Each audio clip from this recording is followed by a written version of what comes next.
Hi everyone, and welcome back to another loot video from TechTale. If you're looking for loot videos, guides, or any other RuneScape content, feel free to subscribe down below. Today's video is going to be loot from 500 dragonstone dragons. I plan to do all the new gemstone dragons in the future, but I wanted to get this one out as soon as possible for everybody, and then release the next two loot videos as I have time to record and release them. So let's start with requirements to kill these dragons. There really aren't many requirements at all. The first requirement is going to be to have 95 Slayer. This can be boosted with Wild Pies or the new Wilder Pies, depending on which one you'd like to use. The next requirement is a bit of a weird one, but I'll go ahead and explain that for you. You need to have completed the Hard Karamja Diaries. This seems like a bit of a unique requirement, but due to the location that they place the dungeon in, it makes total sense.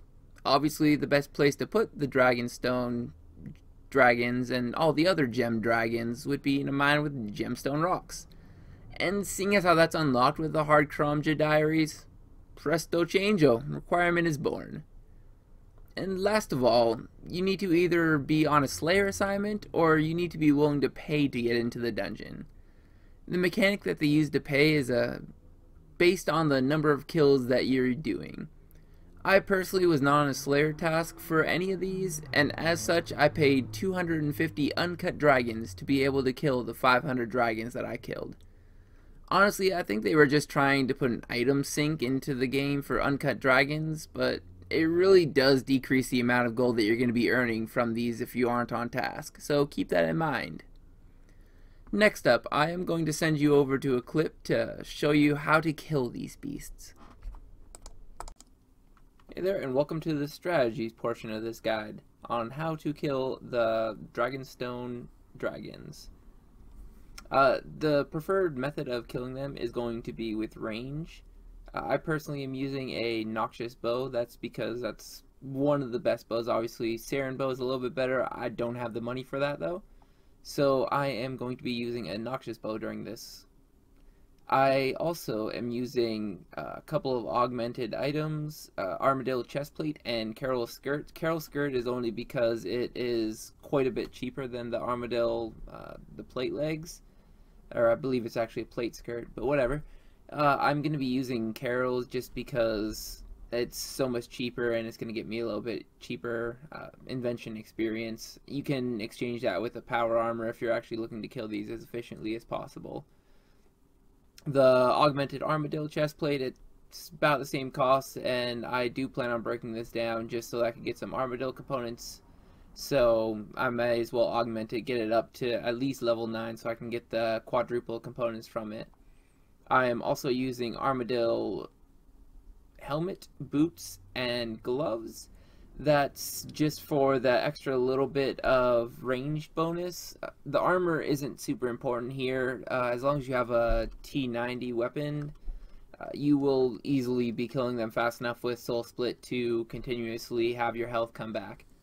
That being said, Soul Split is not essential. I've seen people using tier 70. I believe it was a crystal ball I saw them using, and just turning on the deflect magic prayer, and that was doing just fine for them. Couple other things I am using. Ava's Alerter. If you're using a crystal weapon, that is totally not needed, but it does give a pretty good range bonus, so it is something to be useful. I am using a blood necklace. I have that from camping the... what were they? I was using melee for a couple of my invention training abilities, and the blood amulet is very good there, so I just had that already in my bank, and it does give a little bit extra DPS, so might as well be using that. Supreme Sharpshooter Aura is completely unnecessary if you have tier 90. I believe I had 100% hit while I was killing all these anyway. That's about it for the gear. If you wanted to use a Scrimshaw, you could. These are not hard to kill though, so Scrimshaw is completely unnecessary. If you have like a god book or something like that that isn't charged, something that's free to be using, you might as well use it, but I do not have one of those in my bank currently, so I am going to just be using the Sharpshooter Aura if I feel like it's necessary, I don't even think I'm going to activate it. Unless if you have like tier 70 ranged weapon, the aura is not really essential. That should be everything to do with my gear. Oh, almost forgot a ring. I would personally use a ring of the dwarves, whatever it's, luck of the dwarves ring. I don't have the money to buy that, so I just used a random ring that I had in my bank again, 6th circuit. I think that's what it's called. I personally, just getting to the bank and back is not that much time, so I am just going to be bringing 2 overload flasks. As you can see, I'm halfway through killing these 500, so I do have a non-full overload flask right here and a non-full super anti-fire flask. That's just because I'm halfway through kills and banking is so quick, it's not a big deal. I don't really feel like it's essential to always have those topped off. Again, I just mentioned, but super anti-fire flask, not completely essential. They barely use their dragon fire breath, but if you don't plan on bringing any food, I would recommend using this or bringing these along with you. I'll mention it later, but their special does decrease the timer on the super anti-flyers, so I would recommend bringing 3 to the 2 of overloads just in case you make a mistake or something like that. That way you're not having to go back to the bank just for some super anti-fire flasks. And honestly, the amount of space in your inventory isn't super stretched here. I do have Karamja gloves 4. That's the quickest way of getting to there. Might as well just use these while I'm here. Get you back to the dragons. That way I can show you a couple kills once I'm done explaining the inventory. Charming Imp, if you already have one in your tool belt, not essential to have in your inventory, but I am bringing this along with me just so that I could collect these charms. I personally use winter storage scrolls along with a pack yak. You could use something to speed up your kills if you don't plan on banking all this loot, but seeing as how I'm trying to get all the loot from 500, I figured I might as well bring the pack yak. That way it's a lot easier to bank the bones so that I could know how many kills I've done. Another easy way is just to check the kills that you have left. I started out with 1,000 and I'm down to 607, so I have 107 left to go before I actually finish up the loot. This row of 8, these are just the noted drops or stackable drops that they have. This is not the complete amount, obviously, because I'm not done with the kills, but this is starting to get there, starting to get to the 500 kills. I do recommend bringing some prayer flasks. The way I do it is I use the soul split prayer. So I'm going to be needing to have that prayer regeneration. Again, a pack yak just to bank all your items, and some prayer flasks, and I keep all my charms down here. Again, don't need that, but I personally am trying to get the full loot from the 500, so that's what I'm going to be using. I do, for the kills, they do have 4 different abilities that they could be using on you. I'm going to be trying to describe these while killing them, so I'm sure I'm going to mess up a couple of the ability rotations. Please give me a little bit of slack there. But I'm going to do my best to keep the ability rotations pretty standard. The first ability that they can use is completely negated due to the fact that we are using ranged. They have a melee ability, but it only activates if you are within 1 square of them. This is pretty standard for dragons to have. I would say, I think actually all dragons have a melee ability of some sort. But we, like I said, we're completely negating that. Just disregard that completely. The second ability that they have is going to be, the main ability you're going to be seeing is their magic ability. It's that little bolt of fire as soon as they use it here. Come on, use it for me. The little bolt of fire that comes flying at you. That is a magic ability. Due to the fact, again, that we're using ranged, we are going to be having a pretty good defense against that magic ability. it's gonna very rarely hit us. That's not something that we really have to worry about too much. There you go, 755. That's the average hit that you're gonna be getting from that anyway. But you can heal that up easily with Soul Split. It's not a big deal. Another ability that they are going to be using relatively commonly, I'm going to say. It's the same with just about every dragon. They have some sort of Dragon Fire Breath ability. It's that right there. I actually didn't have Super Anti-Fire on. Will that hit? That's why it did 1400 damage to me. But because I put Super Anti-Fire on most of the time, that ability usually gets completely negated. You don't ever take any damage. That being said, it is a pretty rare ability, so they don't use it that often. You don't even have to have Super Anti-Fire most of the time to survive these kills. I actually forgot to put it on for a couple kills in a row, and I wasn't getting hit enough to actually make it matter at all. The last ability that you've been seeing is that little underground ability that they use. Hopefully he's going to be using that pretty soon, and I can show you exactly what it does. But you'll see right there, it comes flying underground towards you. It will burst up in a 5x5 square of crystals. This little 5x5 square of crystals is going to be sapping any of your Super Anti-Fire potion that you have. Actually, I'll intentionally get hit here so that you can see. It reduces your immunity to Dragon Fire, and it does some damage to you. Ooh, this is probably going to hit me as well. You want to try to avoid that as much as possible, because as you can see down here on the bottom, I only have 45 seconds left of my Super Anti-Fire because I got hit twice with that. I believe it's about a minute and a half per time that you get hit with that. Is taken off of your Super Anti-Fire. So that's the reason why we're bringing 3 Super Anti-Fires instead of just 2, along with the 2 flasks of overloads. If you are really focusing, you can avoid getting hit by that altogether, but due to the fact that I'm doing some commentary, you're probably going to see me get hit a couple more times with that. Prayer-wise, I do use Soul Split just to regen any health that I'm losing off of killing these guys, as well as the, I believe it's called Augury? Anguish. The Anguish spell. It's just the spell to increase your ranged attack and defense.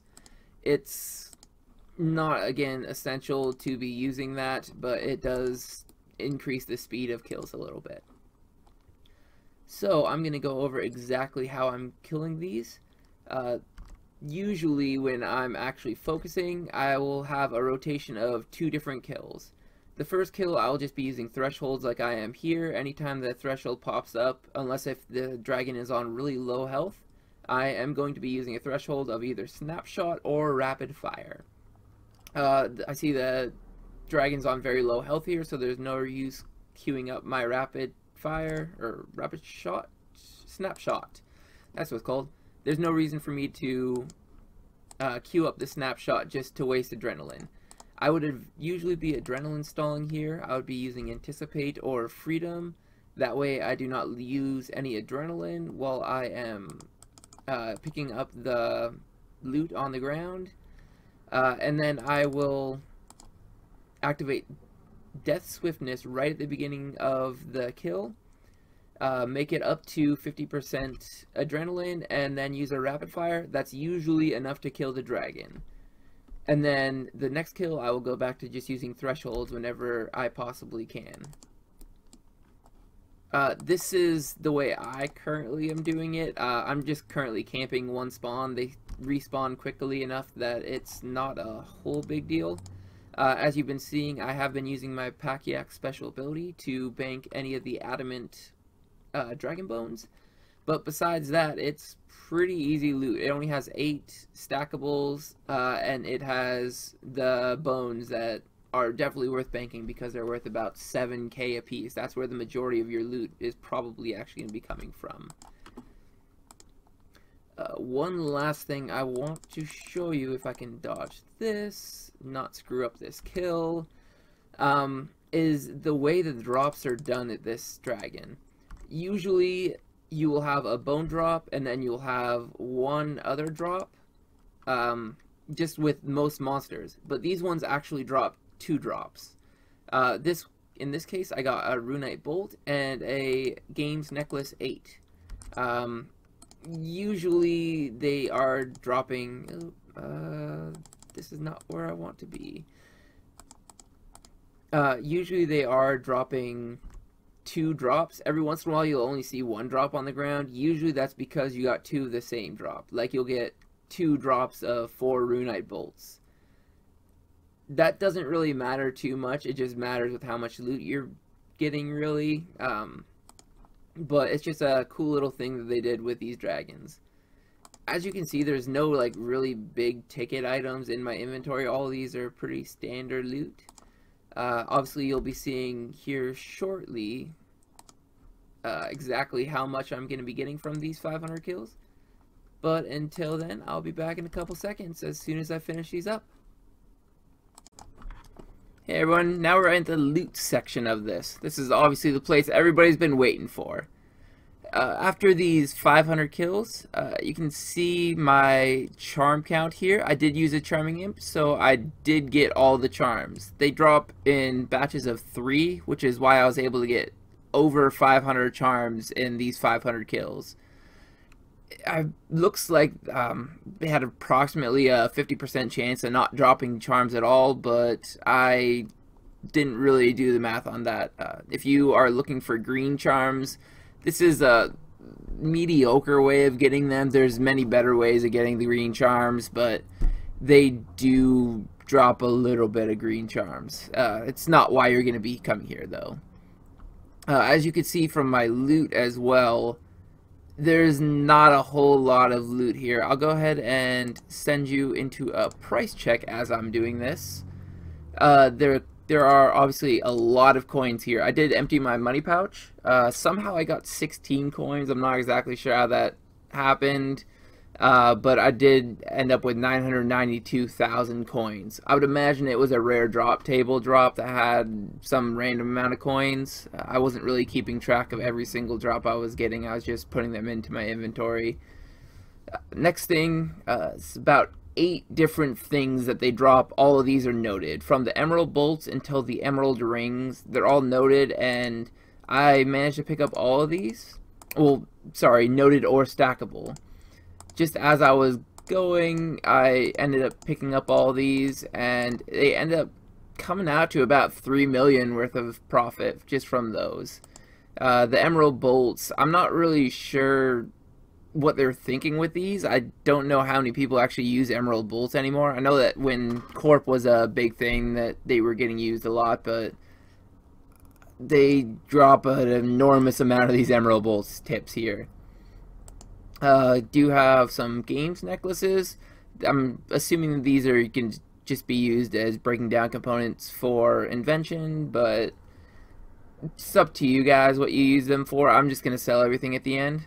They do have some runite bolts, some spare emeralds, a lot of gold ore you're actually getting from these. Unfortunately, they're only 150 GP a piece, just due to the concentrated gold ore being the best way of getting mining up.